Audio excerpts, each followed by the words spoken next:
বিএনপির প্রতিষ্ঠাতা শহীদ রাষ্ট্রপতি জিয়া রহমান এই অঞ্চলে যুদ্ধ করেছেন।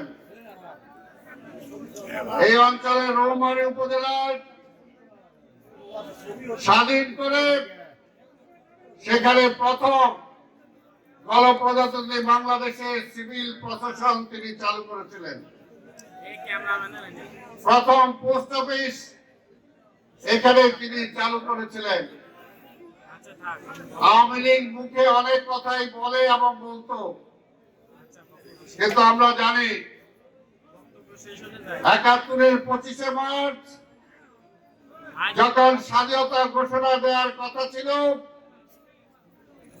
তখন শেখ মুজিব পাকিস্তানিদের কাছে আত্মসমর্পণ করে পালিয়েছিল। তাজউদ্দিন সাহেব যখন তার কাছে গিয়েছিলেন যে আপনি গ্রেপ্তারের আগে একটা কিছু লিখে দিয়ে যান, তখন বলেছিল তোরা কি আমরা মারতে চাস? আর আমাদের নেতা শহীদ রাষ্ট্রপতি জিয়া রহমান নিজের জীবন বিপন্ন করে, নিজের পরিবারের সদস্যদের জীবন বিপন্ন করে বুকে সাহস দিয়ে ২৫শে মার্চে রিভোল্ট করেছেন, ২৬শে মার্চে স্বাধীনতার ঘোষণা দিয়েছিলেন। এই হলো আওয়ামী লীগ আর বিএনপি। তাই ভাই আমার, গত ১৭টা বছর এই আওয়ামী লীগ এই দেশের সমস্ত কিছু ধ্বংস করে দিয়েছে। যেমনি ৭২ থেকে ৭৫ স্বাধীনতার পরে এই দেশের রাষ্ট্র ক্ষমতায় এসে মানুষকে না খেয়ে মারিয়েছেন, আপনাদের এই কুড়িগ্রামের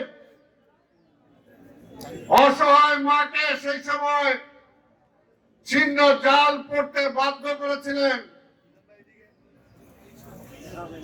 ঢাকা সহ সারা দেশে অসংখ্য মানুষ না খেয়ে মারা গিয়েছে। বেওয়ারিশ লাশের দাফন করেছে আঞ্জুমানে মুফিদুল ইসলাম।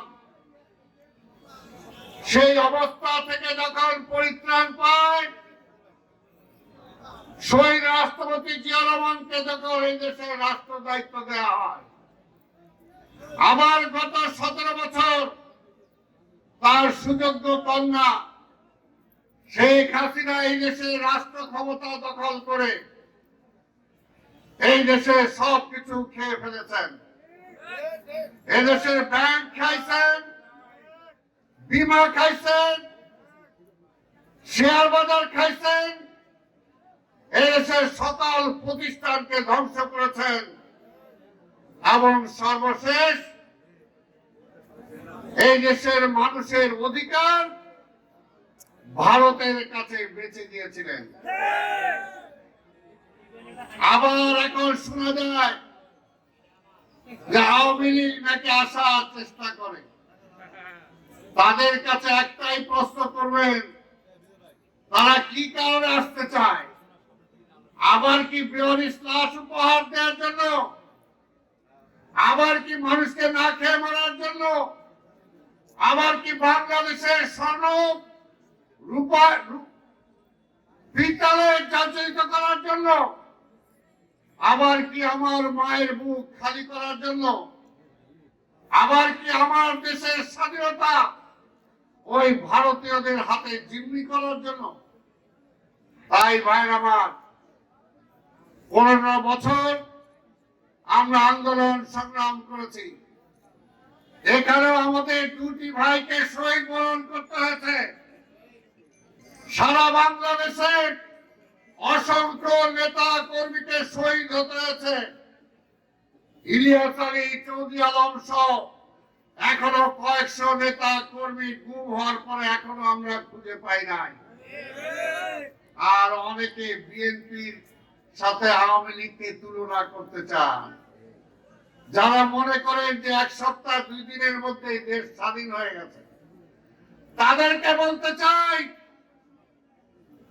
বিএনপি জনগণের কথা চিন্তা করে, বিএনপি দেশের কথা চিন্তা করে।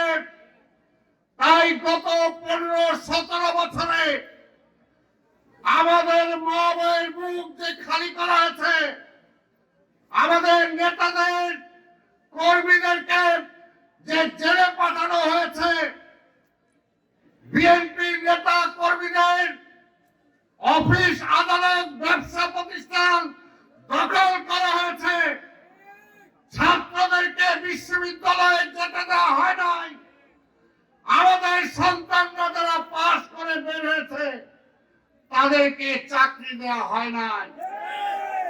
তারপরেও কিন্তু আওয়ামী লীগের ওই যে কাউয়া কাদের কথা বলা হলো এখান থেকে, ওই কাউয়া কাদের বলছিল যদি এইরকম পরিবর্তন হয় এক রাত্রে 5 লক্ষ লোক মারা যাবে, এবং যাইতেও তাই। আগুন জ্বলার কথা ছিল, বিএনপি নেতা কর্মীদের মনে যে আগুন আওয়ামী লীগের বিরুদ্ধে, সেই আগুন জ্বলা উচিত ছিল।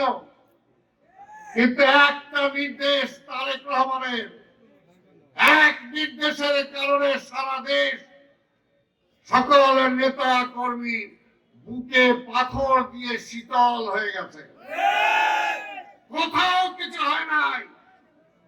এটাই হলো বিএনপি। আর আওয়ামী লীগ স্বাধীনতার পরে পল্টন ময়দানে দাঁড়িয়ে মাওলানা ভাসানী বলেছিল, মুজিব তোমার ছাত্রলীগ, যুবলীগ, আওয়ামী লীগ, লাল বাহিনী, নীল বাহিনী থামাও, এরা দেশটাকে লুটে পুটে খেয়ে ফেললো। তখন আওয়ামী লীগের নেতারা বলেছিলেন, আমাদের এই নেতারা এত কষ্ট করেছে, এত জেল খেটেছে, এতদিন কিছুই পায় নাই, এখন না হয় কিছু খাইলই। ওই যে বলছে কিছু খাইলই, তারা দেশটাকেও খেয়ে ফেলছে, শেখ মুজিবকেও খেয়ে ফেলছে।